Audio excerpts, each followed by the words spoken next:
Uttarakhand global investor summit का आज दूसरा और आखिरी दिन है। उत्तराखंड सरकार में कैबिनेट मंत्री सुबोध उनियाल ने ग्लोबल इन्वेस्टर समिट से जुड़ी कई जानकारियां मीडिया के जरिए जनता को दी। उन्होंने कहा कि पीएम मोदी ने अपने संबोधन के दौरान कहा कि यह दशक उत्तराखंड का दशक है। उन्होंने ये भी बताया कि प्रधानमंत्री मोदी ने इन्वेस्टमेंट के लिए इन्वेस्टर्स के मन में विश्वास को बढ़ाया है।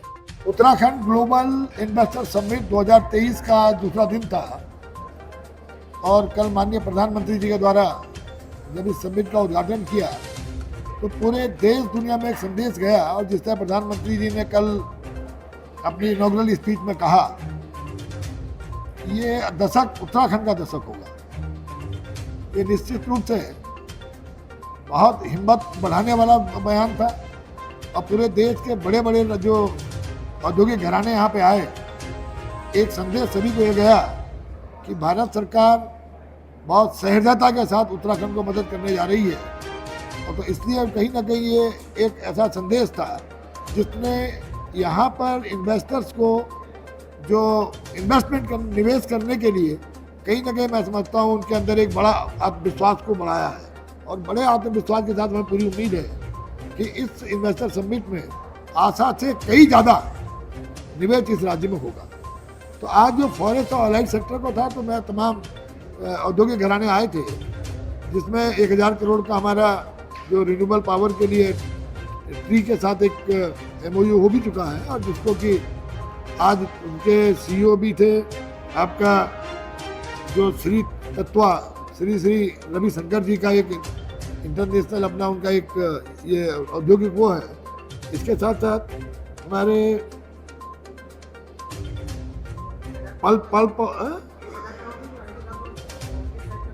ये ट्री के साथ TRI। तो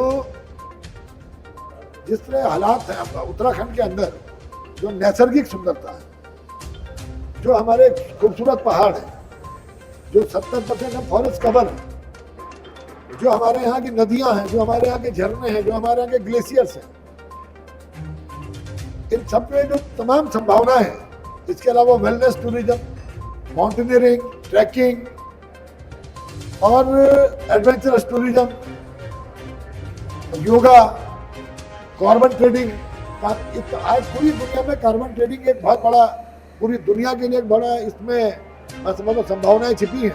और उत्तराखंड में जिस तरह 70% फॉरेस्ट कवर्ड एरिया है और 11,230 वन पंचायतें, इनके माध्यम से किस तरह कार्बन ट्रेडिंग के सेक्टर में हम लोग यहाँ पर निवेश प्राप्त कर सकते हैं, इसको लेकर चर्चाएं भी हैं।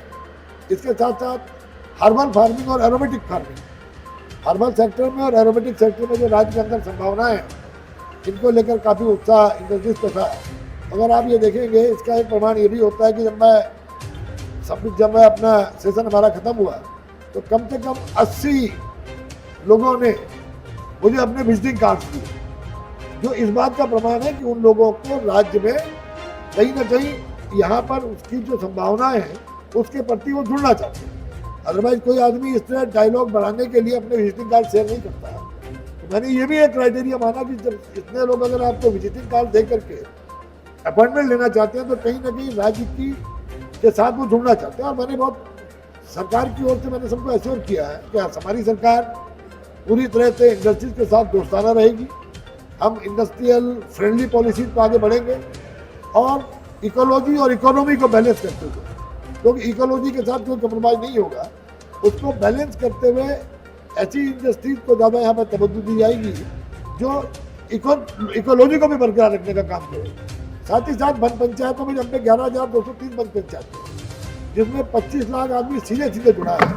किस तरह वन पंचायतों में हम हर्बल फार्मिंग और एरोमेटिक फार्मिंग में किस तरह हम निवेश ले सकते हैं, पा सकते हैं उद्योगों से, इसको लेकर के चर्चाएं भी। और मैं समझता हूँ कि इसका अच्छा संभावना है और अच्छे संदेश भी औद्योगिक घरानों में गया।